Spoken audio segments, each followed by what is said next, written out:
Well, it may be man's best, but is it Pornsak Pichetshote's best?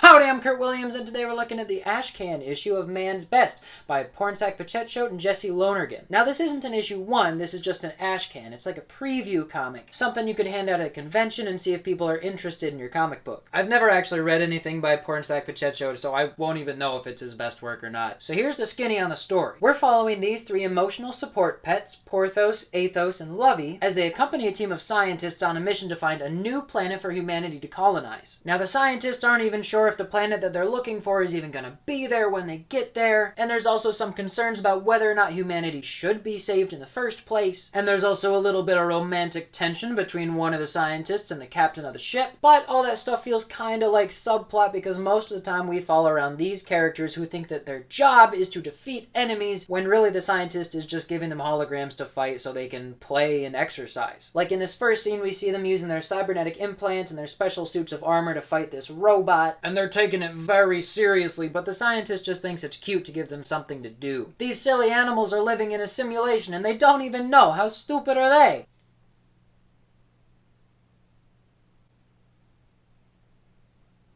So anyway, the point of this ASHCAN is to get you interested in the series, and I do think that it successfully interested me in the series. I'm not impressed yet, but I'm ready to be impressed. The title Man's Best is a cute idea because it's obviously a play on the man's best friend idea, but there's a scene where one of the scientists specifically mentions that pets bring out the best in us. They reflect what we love most about humanity and ourselves, like sincerity and loyalty and innocence. So the comic isn't just about a bunch of man's best friends, it's about the best of mankind. It's about the best that we have to offer. And that's a really ambitious idea that's super cool, but could also become very cringy. I like that we have one character who's optimistic and believes in the best of humanity, and we have another character who's not fully convinced that humanity should be spreading out into the universe. I think the argument that humanity deserves to perish once and for all because we've done all these terrible things is kinda lame, but I wouldn't be surprised if the point of the comic is convincing this one character that mankind can be a force for good. So like I said, I think this is a really cool idea. It could very easily be like a 9 out of 10 if it follows through on that idea well, but it could also backfire and make the comic like a 5 out of 10 if it doesn't handle that idea well. I don't know if this is a direct excerpt from the comic, like this is how issue 1 is going to begin and it just cuts off like halfway through or something. I think that the ASHCAN felt a little bit rushed. I think the dialogue could be a little bit smoother. It's just a little bit stiff. This scene towards the end where these two characters that we know nothing about show up to just kind of tease the emotional support animals felt kind of shoehorned in there. I don't know why we needed it, but it's an ASHCAN, so it's not issue 1, so I can't treat it like an issue 1. So as far as the writing goes, I'm definitely intrigued by the premise. The characters seem pretty good. I can't wait for them to be better fleshed out. I like that we're seeing this story told from the perspective of the animals, not just the humans, but mostly the animals. That feels fresh and interesting. As long as the points and the morals of the story aren't being jammed down my throat, I think it'll be pretty good. This is one of the first times that I've read a comic illustrated by Jesse Lonergan, and so far,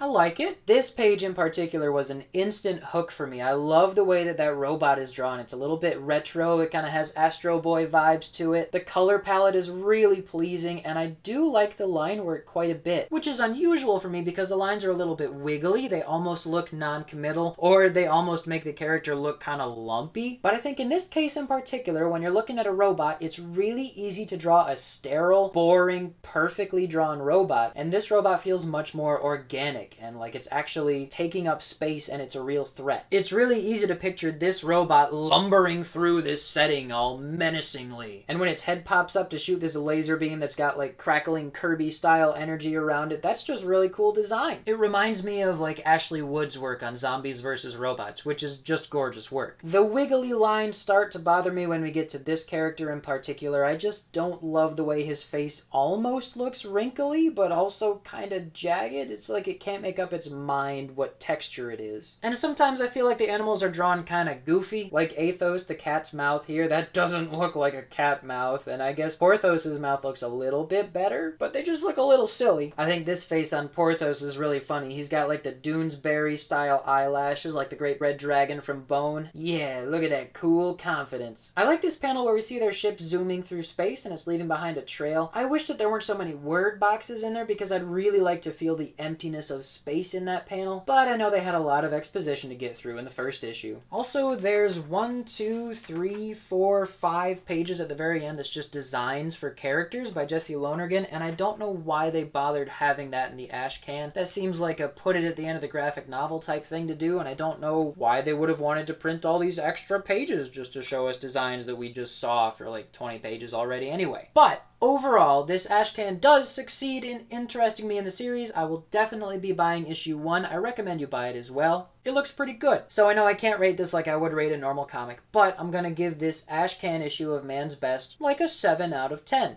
It could very easily become a 5. It could also very easily become a 9. We'll see. Did you read it?